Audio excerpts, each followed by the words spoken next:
Et ce matin, en quelques minutes, je veux répondre à la question avec vous. Après le baptême, il y a quoi? Il y a des gens qui sont plutôt jeunes, la vie est devant eux, mais il y a des gens, à chaque fois, toutes les générations se tournent vers Jésus-Christ, placent leur foi en Jésus-Christ comme leur Seigneur et Sauveur.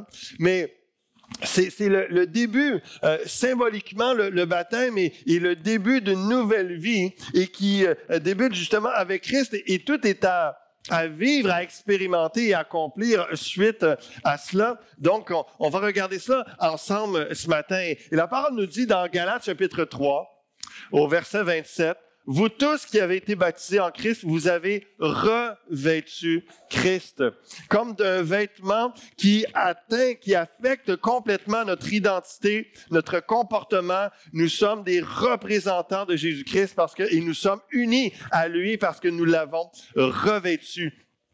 Et donc, après le baptême, il y a quoi? Il y avait ce texte que je ne vais pas m'attarder trop longtemps, mais j'avais sur mon cœur de vous le partager. Dans Actes 19, au verset 1, « Pendant qu'Apollos était à Corinthe, Paul, après avoir parcouru les hautes provinces de l'Asie, arrivait à Éphèse, ayant rencontré quelques disciples, et leur dit, « Avez-vous reçu le Saint-Esprit? » On parle de l'apôtre Paul qui est rendu à cet endroit et pose la question, « Avez-vous reçu le Saint-Esprit quand vous avez cru? » Et lui répondirent, « Non, nous n'avons même pas entendu dire qu'il y a un Saint-Esprit. » Il dit, « De quel baptême avez-vous donc été baptisés? » Ils répondirent, « Du baptême de Jean. » Alors Paul dit, Jean baptisé du baptême de repentance, qui représente la repentance, comme on a entendu, un changement de vie, une conviction intérieure de dire que non, je ne vais plus suivre ma vie par moi-même, je vais suivre la vie de Dieu selon Jésus-Christ. Donc, c'est ce qu'on parle de repentance, disant au peuple de croire en celui qui venait après lui. Donc, le baptême de Jean de repentance, c'est-à-dire en Jésus. Sur ces paroles, ils furent baptisés au nom du Seigneur Jésus. Lorsque Paul leur eut imposé les mains, le Saint-Esprit vint sur eux et ils parlaient en langue et prophétisaient. Dans cette expérience qui est là du Saint-Esprit, ça englobe réellement quelque chose de concret et de puissant, de glorieux, de la réalité de qu'est-ce qui prend place après le baptême d'eau. Normalement, on voit dans les actes que il y en a qui se font baptiser d'eau, puis après reçoivent le Saint-Esprit. Généralement, on reçoit le Saint-Esprit, on est de nouveau, et après, on a la conviction de suivre Christ. Dieu fait ce qu'il veut comme il veut. Mais la réalité, c'est qu'on a besoin de la puissance du Saint-Esprit. On a besoin, premièrement, que le Saint-Esprit vienne en nous pour être enfant de Dieu, lui appartenir, être capable de se comporter et d'agir comme Jésus-Christ. Mais en même temps, cette expérience du Saint-Esprit qui est exprimé par l'expression « parler en langue et prophétiser », c'est ce que l'apôtre Paul va dire aussi dans 1 Corinthiens 14. « Celui qui prophétise, au contraire, parle aux hommes, les édifie, les exhorte, les console. Celui qui parle en langue s'édifie lui-même. Celui qui prophétise édifie l'Église. » Et quelquefois, dans le Nouveau Testament, lorsqu'on parle de prophétie, on parle de prédire l'avenir, un événement qui s'en vient, mais d'une façon générale et majoritaire. Dans le Nouveau Testament, lorsqu'on parle de prophétie, de paroles prophétiques, on parle d'être utilisé par Dieu, d'avoir une parole de Dieu pour quelqu'un ou pour une assemblée qui va édifier, encourager, consoler, exhorter. Donc, c'est vraiment dans ce sens-là. Hein. Tout ça pour dire qu'après le baptême, il y a quoi? Il y a le Saint-Esprit qui t'édifie pour édifier quelqu'un. Il y a cette réalité-là où on a besoin de la communion du Saint-Esprit pour réellement être rempli de lui, être capable de penser, de vivre, d'être fort dans notre foi comme Jésus-Christ était dans sa personne. Et ensuite de ça, étant édifiés, nous pouvons édifier d'autres. Donc, après le baptême, il y a le Saint-Esprit qui nous amène à être édifiés afin d'édifier d'autres.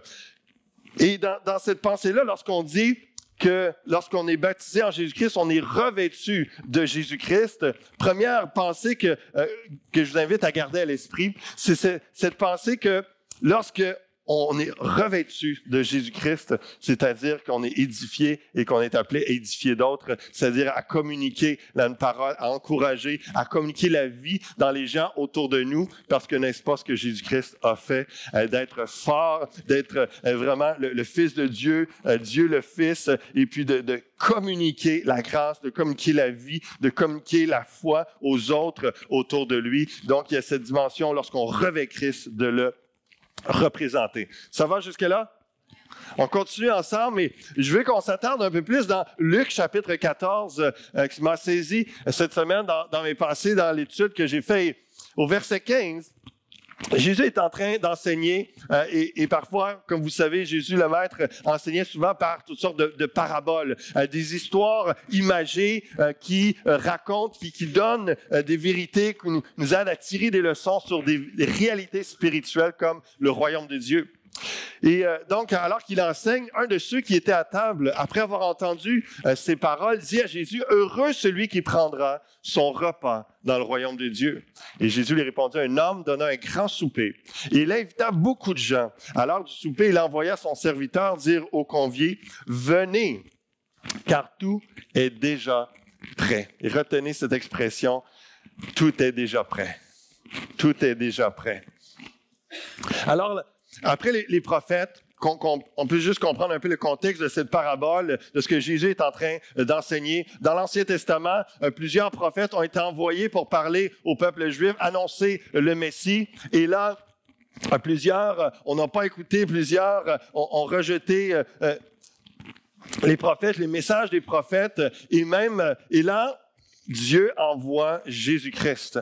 Et le serviteur dans l'histoire de la parabole, c'est Jésus qui est envoyé par Dieu pour inviter toutes les nations au grand souper, un si grand salut. Parce que dans l'histoire, lorsque le serviteur écoute le maître, il va inviter les gens. Les premiers, on va le voir, trouvent des excuses pour ne pas répondre à l'invitation. Alors le maître l'envoie.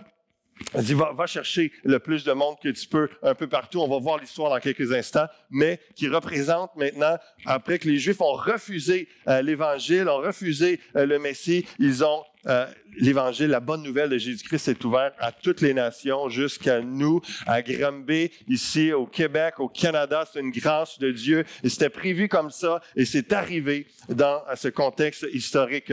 Donc, ayant revêtu Jésus, nous sommes les ambassadeurs du Christ, les serviteurs de Dieu qui invitons nous aussi, comme Jésus le fait lorsqu'il était sur terre et alors qu'il était sur la croix, les bras grands ouverts en disant, je vous accueille, je meurs pour vous, je donne ma vie pour vous. Venez dans le royaume de Dieu. Venez, recevez et acceptez l'invitation de venir au grand souper qui est la symbolique du grand salut en Jésus-Christ. Et hier soir, en parlant de grand souper, on était toute une journée hier déjà le matin, il y avait une formation avec Pasteur Gilles sur les uns et les autres, toutes les expressions de la Bible. Il y avait aussi Pasteur Raymond avec la cuisine collective, comme il nous a parlé tantôt. On préparait des centaines de repas. Et le soir, il y avait le grand souper Tilt, pendant qu'il y avait également les jeunes adultes Fusion. De l'autre côté, tout s'est passé de l'autre côté dans le bâtiment, et puis qui est en train d'avoir notre sœur Diane qui témoignait, et puis en train d'évangéliser. Vraiment quelque chose de glorieux, puissant en une journée. Et j'espère que vous saisissez, petite parenthèse comme ça, que l'Église Fusion, c'est pas une église du dimanche. Hein, c'est pas juste le dimanche, il y a tellement d'activités, de ministères, de groupes vie que vous pouvez participer tout au long de la semaine. C'est une église de chaque jour. Notre vie chrétienne est appelée à être active et vivante chaque jour. Et on était au souper. On était dans cette pièce en train de manger et là, il y a eu un temps où c'était un temps de bénédiction parents-enfants. Et Tilt, c'est un programme pour les 10-11 ans de 8 semaines et c'est vraiment quelque chose de toute beauté où ils apprennent des choses sur la foi, ils apprennent aussi des métiers par des gens d'ici de l'Église, quand j'ai été enseigné la semaine passée sur l'aide humanitaire, la mission. Notre mère, il y avait notre sœur Carole qui avait montré, qui avait enseigné les enfants sur comment faire de la couture, etc. Puis ils ont été voir avec Anne-Marie à sa clinique de vétérinaire, les opérations, tout ça. C'est vraiment, ils apprennent toutes sortes de choses. C'est vraiment instructif. Et c'était bénissant. Hier soir, j'étais là avec mon épouse parce que ma fille Annabelle participait au groupe. 11 jeunes de 10-11 ans qui étaient là, où 8 semaines, pendant toute une soirée, ils apprennent des choses sur Dieu, ils sont en communion fraternelle. Et là, dans le souper, il y avait ce moment où les parents se levaient puis bénissaient leur enfant, des paroles de vie, affirmant qui ils sont, etc. C'est vraiment touchant. C'était beau de voir. Ce qui m'a le plus ému, ce qui m'a plus béni, c'est d'entendre à la fin les commentaires des enfants. Comment est-ce qu'eux ont été bénis? Des jeunes de 10-11 ans qui ont été invités à Tilt. Mais s'ils ont été invités à Tilt, c'est parce qu'avant, soit par leurs parents, soit par des amis, j'ai pas su tout le contexte de chaque enfant, mais ils ont été invités au salut à quelque part dans leur jeune vie et ils ont accepté l'invitation et ils sont tellement heureux et contents d'être des enfants de Dieu, de venir à l'Église. Ils acceptent de participer à un tel programme pour juste augmenter leur connaissance de Dieu, augmenter leur relation avec Dieu. J'étais vraiment béni d'entendre ces jeunes de 10-11 ans dire que moi, j'ai vraiment aimé d'être proches les uns des autres, de développer des liens plus proches avec des amis. On s'est fait plein d'amis. Un autre jeune qui dit, tu sais, on est comme une grande famille ici parce que l'Église, on est des frères et sœurs. Et puis, il y a plein de témoignages comme ça, puis de voir comment de raconter quand que Daniel Gertin est venu enseigner, comment qu'un jeune a été touché, a été vraiment fortifié dans sa foi, dans une vie de prière puissante par l'Esprit, etc. Toutes sortes de témoignages. Puis là, 10-11 ans, puis de voir leur communion avec Dieu, comment ils lisent la Bible, ils prient, tout ça. Et c'est vraiment une belle expérience. C'est beau de voir ça, nos jeunes, mais ils ont des parents qu'ils ont invités au salut. Il y a des parents qu'ils ont accompagnés dans ce programme-là. Ils ont invités pour leur permettre. Et comment c'est glorieux de voir l'autre côté, Jeff, les jeunes adultes fusion en train d'organiser quelque chose pour que des gens soient invités au grand souper, invités au grand salut. Ça, c'est l'œuvre du Saint-Esprit dans nos cœurs qui nous appelle après le baptême, que ça se fasse quelques minutes que vous soyez baptisés ou que ça fasse 45 ans ou plus ou moins. Vous êtes encore dans cette étape de après le baptême, d'être appelé à être utilisé par le Saint-Esprit pour inviter les gens au grand souper et de voir et de contribuer d'une quelconque façon au travers de l'Église Fusion, de voir des expériences comme j'ai vécu hier soir, entendre à ces enfants et de voir les jeunes adultes de leur côté en train de louer le Seigneur, de permettre à ce que des gens entendent les témoignages de vie transformée, entendre l'Évangile et que les gens continuellement soient invités au grand souper, au grand salut. Ce souper, c'est l'invitation d'être en relation avec Dieu, d'entrer dans sa famille. Donc, après le baptême, il y a le serviteur qui dit « Venez, car tout est déjà prêt. » Et ça, c'est cette beauté, cette réalité qu'on peut voir que la mission de tout chrétien est d'inviter les conviés au festin du Seigneur. Et dans Jean 19, lorsque Jésus est sur la croix, qu'est-ce qu'il dit avant de soupirer, avant d'expirer? Il dit « Tout est accompli. » Tout est accompli. Et lorsqu'on peut dire que tout est déjà prêt aux gens, lorsqu'on les invite, le souper est déjà prêt, c'est parce que Jésus a dit sur la croix, tout est accompli. Tout est déjà prêt pour que les gens soient sauvés. Tout est déjà organisé. Tout est déjà accompli. Le sacrifice est fait. Le sang a été versé par Jésus-Christ. Son corps a été brisé pour porter notre malédiction, la dette de nos péchés pour qu'on soit pardonné. Tout est prêt. Il reste juste à nous à jouer le rôle de ces serviteurs qui reçoivent l'ordre du Maître d'aller et d'inviter les gens au grand souper, vraiment au grand salut en Jésus-Christ. C'est notre rôle, qu'on puisse être édifié par le Saint-Esprit, édifié d'autres, et ça passe par tout d'abord l'invitation au salut. Et quand on dit que tout est prêt, Pierre chapitre 3 dit au verset 3, « Béni soit Dieu le Père de notre Seigneur, qui selon sa grande miséricorde nous a régénérés pour une espérance vivante par la résurrection de Jésus-Christ d'entre les morts, Vous savez que lorsqu'on est dans l'eau, ça représente la mort à notre ancienne vie. Lorsqu'on sort de l'eau, ça représente cette résurrection en Jésus-Christ. C'est pour ça que c'est tellement glorieux et joyeux comme événement de voir des gens passer par les eaux du baptême pour un héritage qui ne peut ni se corrompre, ni se souiller, ni se flétrir. Il vous est réservé dans les cieux. À vous qui, par la puissance de Dieu, êtes gardés par la foi pour le salut prêt à être révélé dans les derniers temps. Chers amis, alors qu'on accepte cette recommandation du Maître d'aller et d'inviter, on peut avoir l'assurance que le salut est déjà prêt. Le salut est déjà prêt. Le repas pour les gens est déjà prêt. On a juste à lancer l'invitation. Je vous rappelle, dimanche prochain, on a une entrevue de Anne Catarouza, cette romancière qui écrit des romans chrétiens et qui elle-même a été sauvée par Dieu. Elle a tout un parcours vraiment intéressant, autant spirituel que professionnel. Elle va nous raconter ça. Je vais l'interviewer ici sur scène et puis on va être édifiés, encouragés de voir comment Dieu l'a touché, comment Dieu lui inspire une vision également pour le cinéma au travers de ses romans. Et encore une fois, une belle occasion de juste inviter votre famille, inviter des amis, inviter des gens et entrer dans après le baptême, il y a quoi? Il y a des invitations aux gens à faire continuellement pour recevoir l'Évangile, la bonne nouvelle de Jésus-Christ, cette espérance vivante qu'on peut avoir en Jésus. Donc, si on revient à notre histoire de Luc 14, et puis, donc, le maître dit au serviteur, va inviter les conviés. Et lorsqu'il va, première étape d'invitation, lorsqu'il va voir les conviés, il y en a un qui dit, on va y aller, on va le mettre à jour en 2019, la version. Vous irez voir dans Luc 14, la version 2000 ans, mais vous allez voir, c'est pas mal littéral. Le premier, il dit, je viens de m'acheter un nouveau char, il faut que j'aille l'essayer. Excuse-moi, je ne peux pas accepter ton invitation d'aller souper, je suis désolé. Le deuxième va dire, mon patron, il vient de m'acheter un nouveau téléphone cellulaire pour le travail. Faut tout que je programme ça. Faut que j'apprenne à connaître chaque application. J'en ai pour la soirée, je te le dis. C'est vraiment un dernier cri, vraiment plein de technologies. C'est incroyable. Faut que j'apprenne à connaître parce que là, faut que je travaille avec. Et le troisième dit, écoute, je viens de me marier, puis j'ai vraiment autre chose à faire. Et lui, il s'excuse même pas. Il dit, je peux pas être là. Et là, un des théologiens, Frédéric Godet, va dire, il y a cependant une gradation. Parce que les trois disent pas mal, il y a le même esprit, dans la même attitude. Désolé, c'est comme, non, je suis pas vraiment intéressé, je vais pas.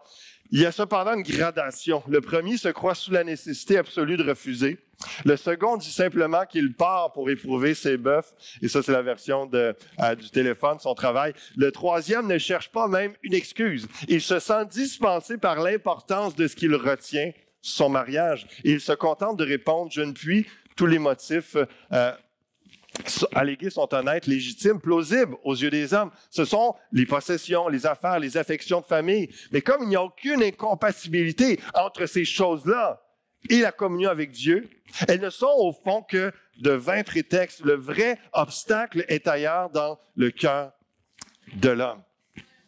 Soyons pas surpris lorsqu'on lance l'invitation à des gens, que des gens prétextent toutes sortes d'excuses. Et c'est pas réellement qu'ils ont de bonnes excuses, c'est plutôt que leur cœur n'est pas prêt, leur cœur n'est pas disposé à l'Évangile. Mais il y a d'autres personnes qui sont disposées. C'est pourquoi nous sommes appelés continuellement à lancer des invitations. Et s'il y en a parmi vous qui a accepté l'invitation de venir ici ce matin, mais vous n'avez pas encore accepté l'invitation du salut en Jésus-Christ, avez-vous encore des prétextes pour ne pas répondre à l'invitation du Seigneur? Quel est ce prétexte? Pouvez-vous le remettre à Dieu ce matin? Pouvez-vous le remettre à Dieu simplement de dire, je vais arrêter de trouver des excuses pour pas m'engager dans la foi, pour pas vraiment répondre, oui Seigneur, je veux te suivre. Oui Seigneur, je crois en toi. Oui Seigneur, tu es mon Seigneur et mon seul Sauveur. Oui, j'ai besoin que tu pardonnes mes péchés. Oui, je vais te suivre, je vais m'engager à t'obéir.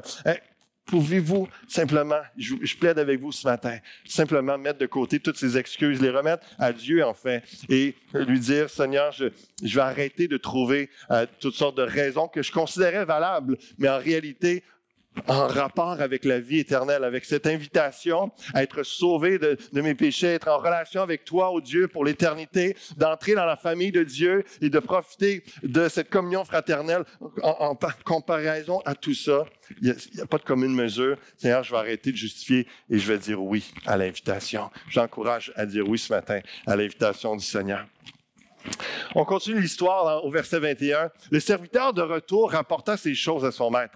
Alors le maître de la maison, irrité, dit à son serviteur, « Va promptement dans les places et dans les rues de la ville et amène ici les pauvres, les estropiés, les aveugles, les boiteux. » Le serviteur dit, « Maître, ce que tu as ordonné a été fait. Il y a encore de la place. » Et le maître dit au serviteur, « Va dans les chemins et le long des haies, et ceux que tu trouveras, contrains-les d'entrer afin que ma maison soit remplie. » Dieu veut que cette église soit remplie, que les églises à Granby soient remplies et qu'on trouve juste à agrandir à des bâtiments, que les ministères peuvent simplement agrandir en nombre de personnes qui s'ajoutent, des nouvelles personnes qui donnent leur vie à Jésus-Christ. Le désir de Dieu, c'est que sa maison soit remplie. Car je vous le dis, aucun de ces hommes qui avaient été invités ne goûtera de mon souper en lien avec ceux qui ont prétexté. Ils sont responsables de leur sort, ceux qui ont prétexté qu'ils ne pouvaient pas répondre à l'invitation. Les serviteurs du Seigneur. Donc, après le baptême, il y a quoi? Il y a le serviteur qui invite les gens au grand souper et il est prêt à aller partout pour inviter les gens au salut de toutes les nations.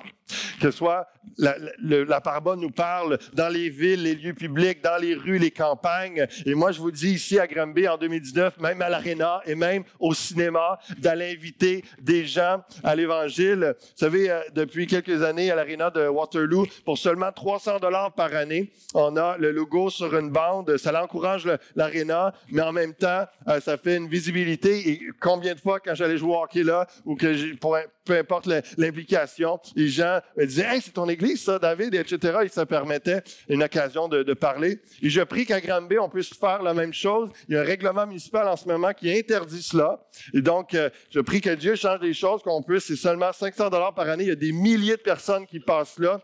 Et de voir le logo de l'église est un point d'ancrage, est un point de connexion vers une invitation. C'est de la préparation à ce que lorsqu'on va venir parler à ces gens-là, donc on va pouvoir les inviter. Et puis, il y a tellement de bien qu'on fait envers la communauté. Je prie que ça puisse changer pour le bien des organismes chrétiens comme nous qui peut avoir un impact. Mais même au cinéma, vous savez, on a un projet à cœur. Les pasteurs et tous ceux qui ont un cœur pour l'évangélisation, vous allez comprendre, on a su que à chaque fois que j'allais voir un film, je voyais qu'il y avait différentes publicités qui passaient. Puis je me suis dit, pourquoi on n'a pas notre publicité, notre invitation des gens? Il y a des milliers de personnes qui passent là à chaque semaine. Et il y a vraiment beaucoup d'achalandage. Je me suis informé pour le prix. C'est à peu près, dépendant de la durée, entre 500 $ et 1000 $ par semaine. Et puis, moi, j'ai appris que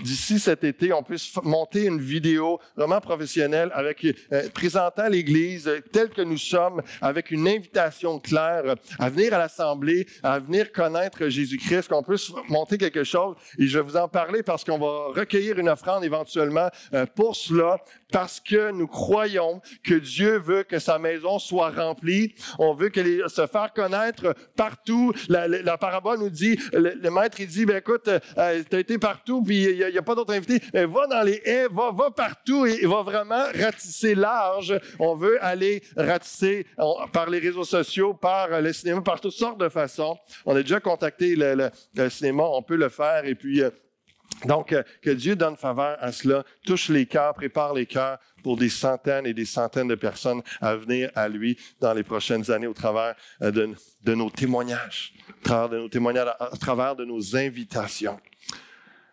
Il y a encore de la place pour toi et ta famille dans le royaume de Dieu. J'avais à cœur de dire ça ce matin. Et dans l'Église, Acte 16, 31, nous dit, Paul et Silas répondirent, il dit au geôlier, crois au Seigneur Jésus, tu seras sauvé, toi et ta famille. Et ils lui annoncèrent la parole du Seigneur ainsi qu'à tous ceux qui étaient dans sa maison. Il y a de la place pour toi, il y a de la place pour ta famille, il y a de la place pour tes voisins dans l'Église du Seigneur. Invitons les gens autour de nous. Et je termine avec une dernière pensée dans Luc chapitre 14 au verset 25. Jésus continue d'enseigner et là, après avoir parlé de l'importance d'inviter au grand souper, il parle de la vie disciple. Et après le baptême, il y a ce cœur, le Saint-Esprit nous pousse à témoigner, à parler de Jésus-Christ, à inviter les gens à l'Église, à inviter les gens à le connaître. Mais le Saint-Esprit nous pousse aussi à renoncer à nous-mêmes, à continuer à suivre à Jésus-Christ. De grandes foules faisaient route avec Jésus. Il se retourna et leur dit, « Si quelqu'un vient à moi, sans me préférer à son père, à sa mère, à sa femme, à ses enfants, à ses frères et à ses sœurs, c'est intense ce que Jésus est en train de nous dire, même à sa propre vie, il ne peut être mon disciple. Et quiconque ne porte pas sa croix et ne me suit pas, ne peut être mon disciple. » Lorsqu'on lit ça, on voit l'ampleur et la beauté, la profondeur de l'engagement des gens qui ont suivi. Peut-être, vous dites, pasteur, tu aurais dû prêcher ça avant qu'il passe par les autres du baptême, pour vraiment tester. Mais on croit qu'il le savait.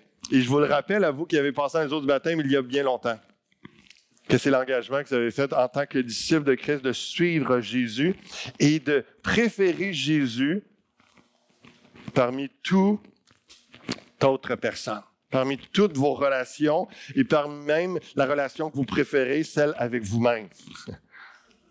Jésus, on est appelé à ce que Jésus soit gardé en premier dans nos vies. Lequel de vous, s'il veut bâtir une tour, ne s'assied d'abord pour calculer la dépense et voir c'est là de quoi la terminer, de peur qu'après avoir posé les fondements, il ne puisse l'achever et que tous ceux qui le verront ne se mettent à le railler en disant, cet homme a commencé à bâtir et il n'a pu achever. Lorsque j'étais en Afrique, c'est vraiment spécial de voir différentes scènes assez cocasses. Et là, vous savez, les gens travaillent, c'est vraiment des gens travaillants. Ils sont créatifs avec le peu de moyens qu'ils ont. Et ça, c'est un bureau en gros sur le bord de la rue. Donc, il a pris une espèce de meuble en bois et puis des imprimantes, des papiers, tout ça. Et puis lui, il vend les impressions, il vend les feuilles, des gens qui ont des photocopies à faire, des impressions. Ça, c'est son bureau, mais on peut dire que c'est un peu inachevé. C'est un peu, mais c'est avec les moyens du bord, comme on peut dire. Mais une des choses vraiment qu'on voyait souvent là-bas, c'est des bâtiments en construction, mais arrêtés de construire depuis des années. Et ici au Québec, on voit souvent que des constructions en cours, ça peut prendre des mois, des fois des années. Le pont Champlain, encore hier, je passais à côté du nouveau pont. Ça fait longtemps qu'il est en construction. C'est long, mais on voit qu'il y a du monde qui travaille. On voit que c'est en cours de construction. Et là-bas, il n'y a plus personne là, qui travaille. Il n'y a plus personne qui s'est laissé là parce qu'il y a eu un manque de fonds, il y a eu un manque de préparation, de planification. Il y avait un projet, il y avait des choses, ça ne s'est pas passé comme probablement que ça n'a pas été assez budgété ou, évidemment, des gens qui essaient de se graisser la patte en cours de route et les budgets explosent. Et donc, c'est vraiment saisissant de voir un peu partout, c'est des bâtiments dans le fond où on voit l'échafaudage, tout ça, mais ça, les gens de la place nous disaient, plein de bâtiments comme ça reste longtemps. Et tout ça pour dire que la parabole de Jésus-Christ nous parle que je vais aller un peu plus loin, où ce que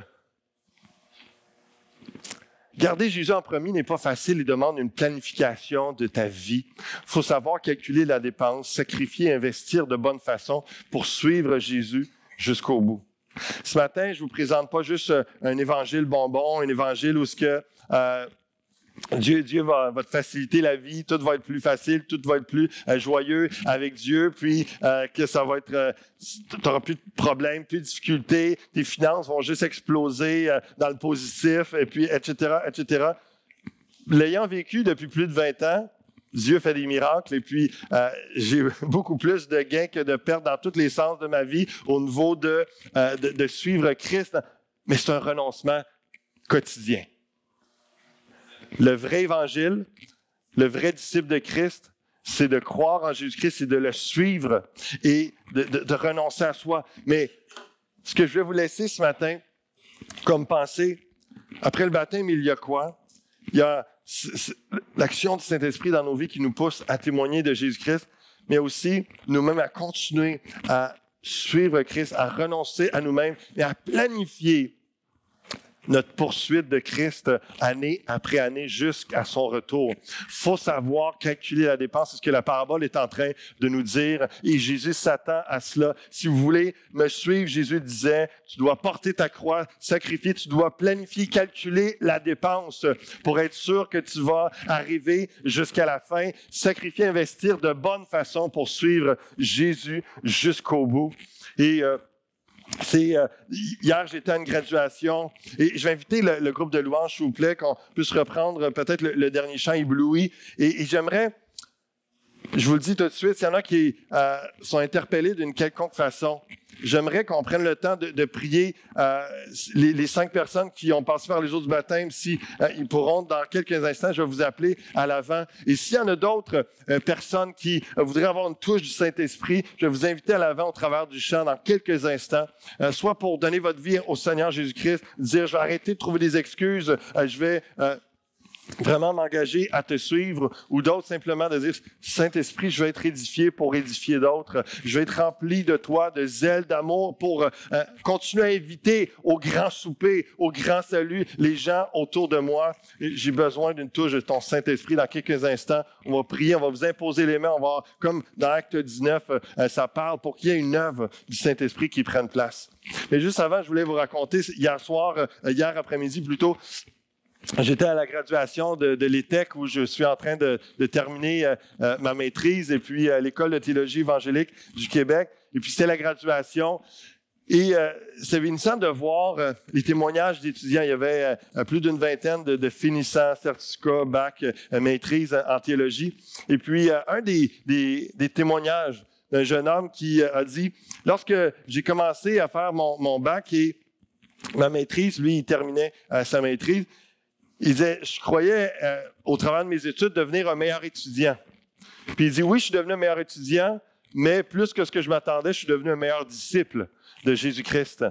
Et ça me faisait réfléchir en lien avec le texte que je vous apporte, parce que dans Luc 24 également, je fais un lien avec Luc 14 et Luc 24, où ce que Luc 24, c'est les disciples sur le chemin d'Emmaüs, qui sont en contact avec Jésus, qui cheminent sur le long de la route et puis qui sont en dialogue, en communion avec Jésus, et Jésus leur parle, se révèle à eux. Et puis là, quand Jésus disparaît, c'est après sa résurrection, et là, Jésus disparaît, et là, les disciples réalisent que c'est avec Jésus qu'ils parlaient.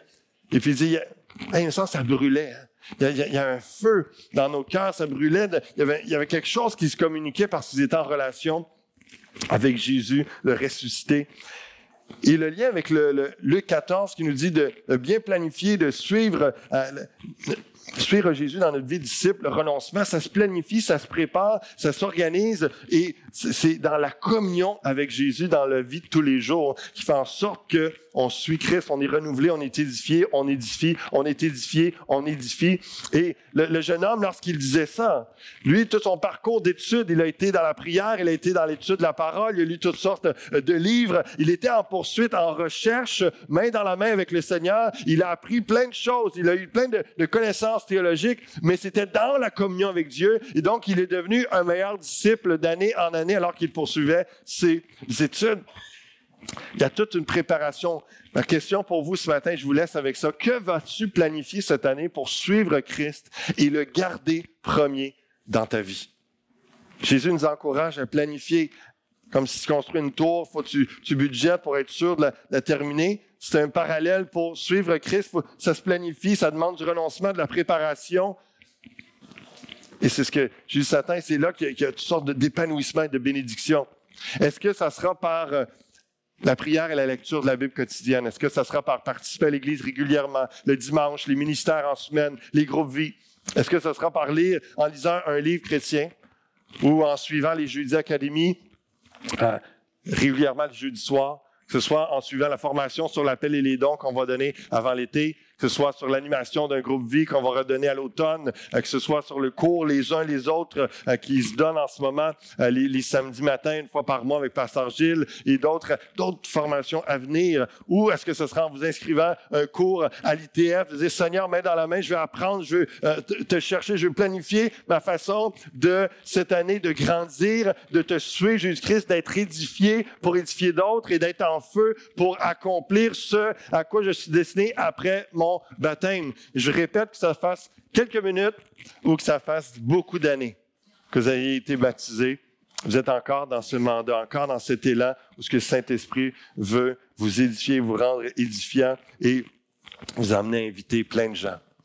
Et maintenant, c'est à mon tour de vous inviter à vous lever, premièrement. J'ai invité les nouveaux baptisés à s'avancer à l'avant, puis avec l'équipe pastorale, on puisse les entourer, prier pour eux. Mais j'aimerais aussi, est-ce qu'il y a des gens de la famille, est-ce qu'il y a des amis, est-ce qu'il y a des visiteurs ce matin ou des gens de l'Église? Des gens plus âgés, des plus jeunes, peu importe, qui disent « Je veux une touche du Saint-Esprit. Ce matin, je veux être édifié par Dieu pour édifier d'autres. Je veux être renouvelé dans mon zèle, dans ma passion pour inviter les gens au salut en Jésus-Christ. Je veux être davantage utilisé par lui. Je veux suivre Jésus-Christ. Je vais arrêter d'avoir toutes sortes d'excuses pour pas suivre Christ. Je veux m'engager dans la foi. Je vous invite, alors qu'on va chanter, à oser faire ce pas de foi et à rejoindre les nouveaux baptisés ce matin. Prendre une décision pour Christ. Si votre prière, si je veux une touche particulière du Saint-Esprit, avancez-vous. Si c'est Seigneur, je mets tout de côté les excuses pour ne pas m'engager plus dans ma foi, avancez-vous. Si votre cœur, c'est je veux renouveler mon zèle, ce feu, cette touche du Saint-Esprit pour inviter les gens à l'évangélisation, à recevoir Christ. Avancez-vous. On va vous imposer les mains, prier ensemble. Je vous invite à louer le Seigneur avec le groupe de louanges ce matin, d'être dans la présence de Dieu. Alléluia.